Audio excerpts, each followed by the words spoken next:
So Gabriel, it's so nice to have you here at the EPC-IAP Joint Meeting here in Istanbul. So maybe for our audience, can you please just tell us what is the EPC actually, the European Pancreatic Club? First of all, it's wonderful being in Istanbul. The EPC, the European Pancreatic Club, is a multidisciplinary society. I think this is the most important thing because, as you know very well, pancreatic disorders need to be treated in a setting in which you don't only have one specialist, but you need a good surgeon, a good oncologist, a good gastroenterologist, a good radiologist, and so on. So what EPC is unique for is that it is a society bringing together all these different specialties into one. And I think this is important nowadays because we are also treating the pancreas in a multidisciplinary fashion, or? Exactly. We know very well that, for example, for cancer, a good surgeon is very important, but only in the setting of a multidisciplinary treatment that is either chemotherapy before or after surgery. And this is the same probably for benign disorders of the pancreas. So this is why EPC is unique. It's not a surgery society, it's not a gastroenterology society. It's putting together people with different interests with one common aim, that is treating patients with pancreatic disorders. Yeah. I mean, not everyone knows EPC, and I think no one can tell it what EPC is better than you as the General Secretary. You did now this job terrifically for 5 years. So what do you think, let's say, this is EPC and I'm proud of that, EPC does this and this and this. How would you explain it? I would say yes, thanks. I'm happy for the job we are doing. The increasing visibility and numbers of EPC depend not only on the work of the executive committee, but of all the members, really. But I think EPC is again unique, not only for the multidisciplinary setting I already mentioned. We also put together basic scientists, so who do the job in a lab and look for new treatments, with the doctors that actually see the patients every day in their clinic.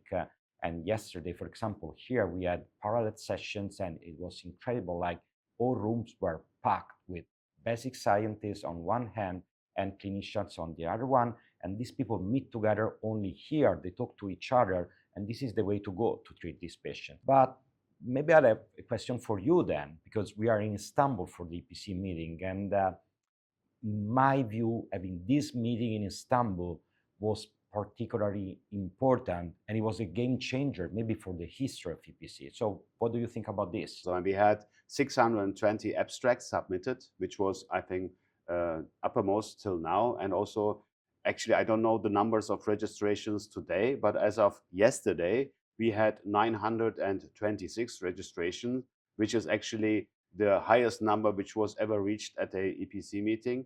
And I think the interest is also, since also it's a World Pancreas meeting together with the International Association of Pancreatology, I think the EPC opened the doors for the entire world. And I mean, we can prove that we have 46 different countries participating here in this meeting in Istanbul. And I think most likely also, since Istanbul is like the door to the east part of our world, like Middle East, Asia, and I think this is also something where Istanbul helped, that the people could also not meet multidisciplinary, but also meet the West meets the East. And I think that was something which was unique and which I hope will help in the future the EPC to develop more to the East part.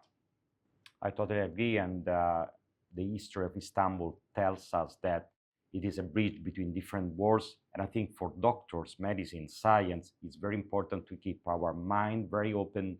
And now it's time to start collaborating with colleagues from China, Japan, Korea, more than in the past, because we have now the energy and possibility to go together and treat our patients better.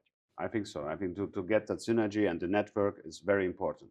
My last question to you is, I mean, we do care a lot of the pancreas, but we do, I think, even more care about our young pancreatologists, young researchers, young doctors. So what is the EPC stands for? To give these people the chances for good education and also for good research. Can you please also tell us about this? Yes, EPC invest a lot of energy, efforts, and also money in a way for the young future leaders, I would say. So, for example, there were 40 travel grants, 20 from EPC and 20 for from IAP, the International Association of Pancreatology, to come to this meeting. EPC is giving every year 4 grants that are to stay in another center for 3 months to, have a deeper knowledge of some research or clinical technique maybe. And also we have a very important educational project called Pancreas 2000, and this is going to develop really the future leadership of European pancreatology. So about half of our members are young members, and we really think that if we don't invest in our young members, the society will not make a step forward and we will not treat our patients. So we invest in the future with investing in the young people. I think we invest in the future with a solid ground, and the history of the society and of Istanbul were perfect to say this. I mean, we will resign, we both, after this Congress, me as EPC President and you as EPC Secretary. And I can only say that I am very proud to be able to serve for the EPC, and I think it is the same for you. Same for me too.